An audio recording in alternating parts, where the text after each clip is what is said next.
Educação à distância, mudando realidades.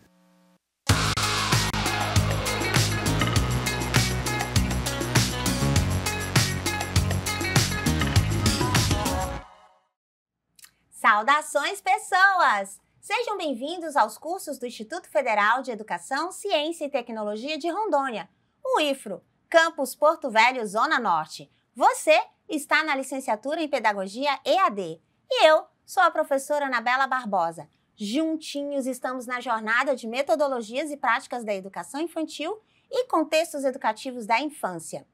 Nesse episódio, temos um tema super, hiper, mega especial: jogos e quebra-cabeça. Passarei a minha audiodescrição. Eu sou uma mulher parda de cabelos pretos na altura do ombro, estou com uma blusa preta, uma calça pantalona estampada de verde, estou sentada nos estúdios do Campus Porto Velho. Ao fundo está a plotagem em temas branco com conectores cinza e o meu sinal para a comunidade Libras é Anabela. Então, nesse episódio, ai que emoção, tem uma pessoa fantástica, uma pessoa encantadora, sabe? O Rubem Alves não falava pra gente assim, olha, é preciso que as nossas aulas sejam como sonhos, como pássaros que voam, que nos permita a curiosidade, a criação, a imaginação. Pois é, a aula dessa pessoa é desse jeito, ela é encantadora. E ela está aqui com a gente para falar sobre jogos e materiais didáticos como quebra-cabeça. É Helenilda Pantoja. Seja bem-vinda, pessoa! Obrigada, Anabelle. Então, eu sou Helenilda Pantoja, sou pedagoga, psicopedagoga também e trabalho com educação infantil, né? E é um prazer estar aqui com você, compartilhando um pouco da minha experiência, do meu trabalho.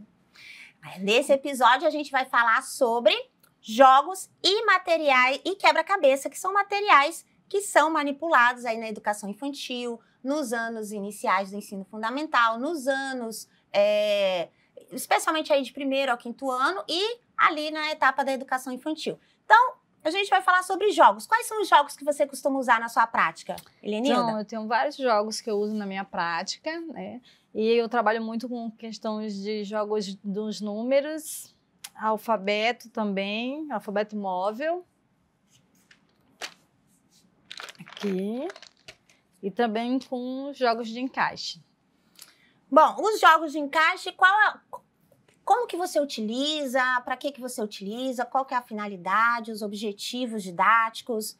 Porque às vezes a gente fala, não, agora colocou as crianças para brincar, né? Não é bem assim. Não é bem assim. Exatamente, Anabelle, não é bem assim.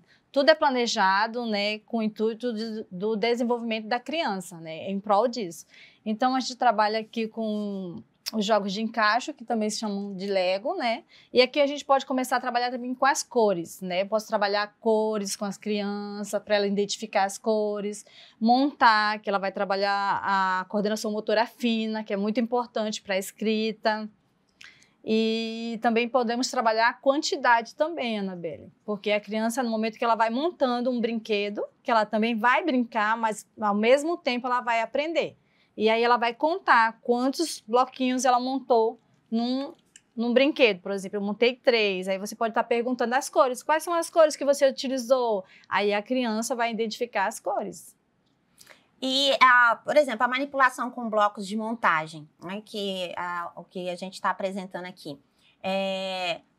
Essa manipulação aí é uma preparação, pode ser usada então como uma preparação para a escrita? Exatamente. Principalmente na educação infantil, exatamente, né? Porque a educação infantil é uma base para a alfabetização. Então, a criança ela precisa desenvolver esses tônus muscular, que é de pegar o movimento de pinça que ela vai pegar, que é o movimento que ela vai fazer para pegar o lápis, né? Então, ela vai trabalhar esse movimento da coordenação motora fina, que é muito importante para a escrita dela. Aí, ela vai manipular o Lego e montando, ela vai adquirir mais firmeza no tônus muscular dos dedos. Então, ao invés de começar com lápis, né? Olha, já quer que pega o lápis, já quer que pega direitinho, né? Você tem toda aí uma intencionalidade pedagógica de que é o tônus muscular, a coordenação, o encaixe, a quantidade, como você falou.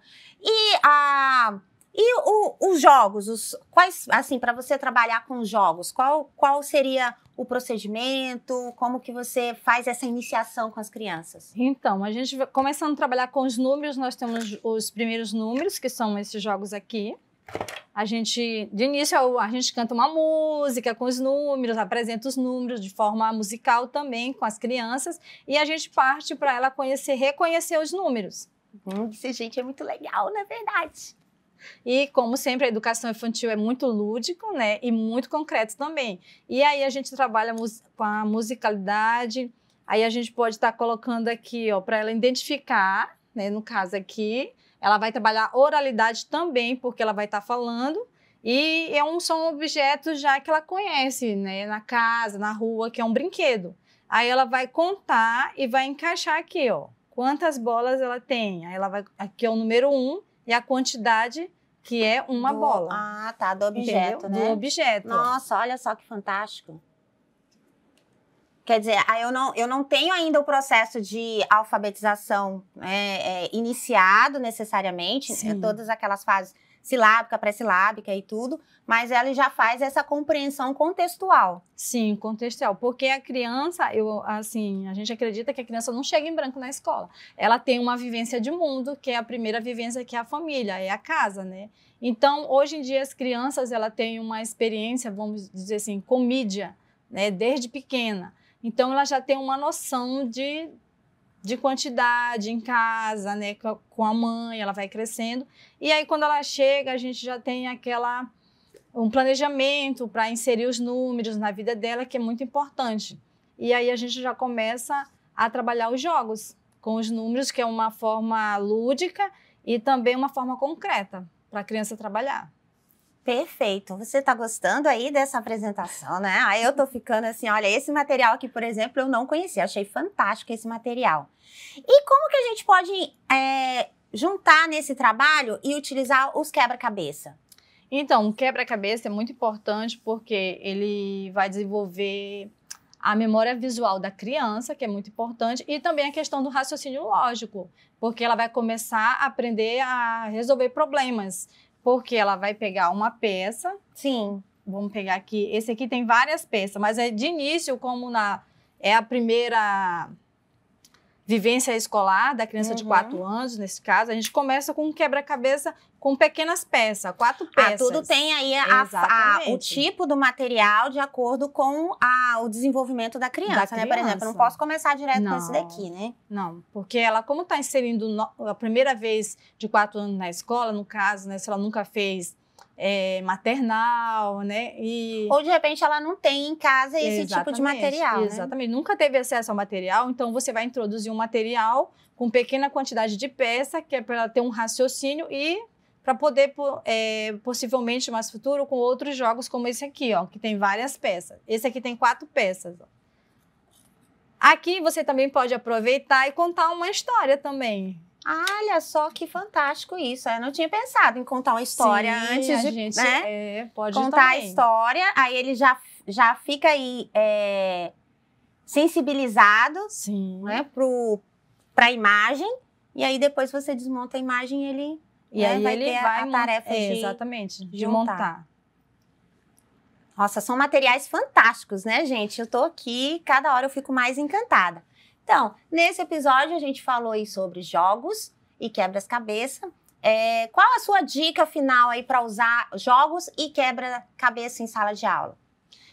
Então, eu trabalho assim, né? Vamos dizer... Se eu trabalho questão de animais, aí eu pego um quebra-cabeça de animais, né? Aí eu já entro na questão dos animais. Se for, no caso de números também, a gente tem quebra-cabeças para trabalhar a quantidade.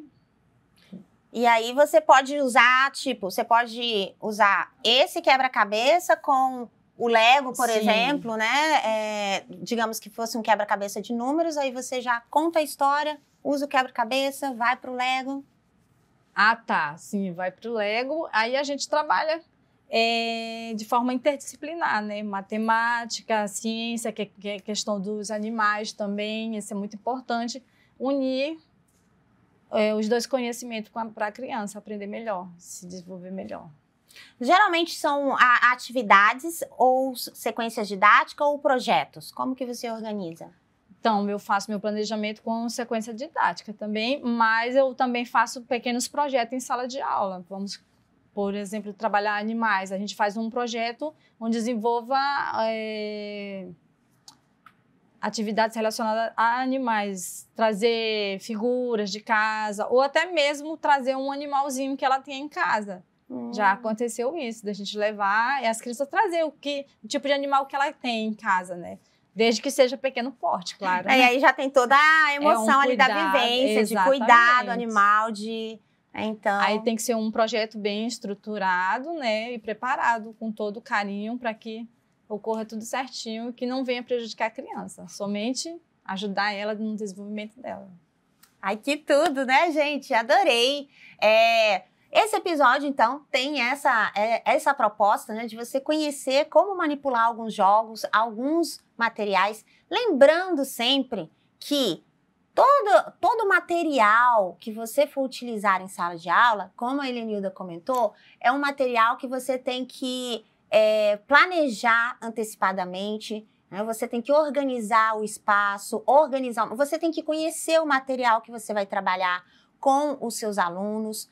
Você não pode chegar e deixar, olha, eles terminaram a atividade, vou deixar eles brincando, né? Mesmo esse deixar brincando, tem que ser um deixar brincando orientado. Então, qual que é o material que vai contribuir para esse momento em que, de repente, ele já terminou a tarefa, ou, de repente, a gente vai iniciar uma temática? Então, você tem que conhecer o jogo, você tem que conhecer o material didático e a intencionalidade pedagógica. Eu vou desenvolver o quê? Memória, raciocínio lógico, vou desenvolver...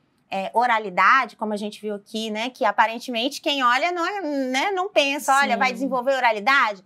Poxa, então aqui eu vou desenvolver oralidade. Então sempre tem que definir a intencionalidade pedagógica e conhecer o material para que você possa trabalhar da melhor forma possível as competências e as habilidades. Então, muito obrigada, Helenilda, por essa participação especial. Eu que agradeço. Encantadora. E a gente se fala por aí. Acompanhe os nossos materiais que estão disponíveis no ambiente virtual.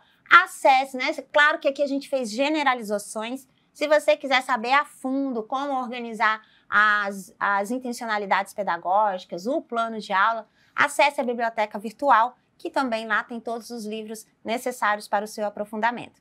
Até a próxima. Bonanças!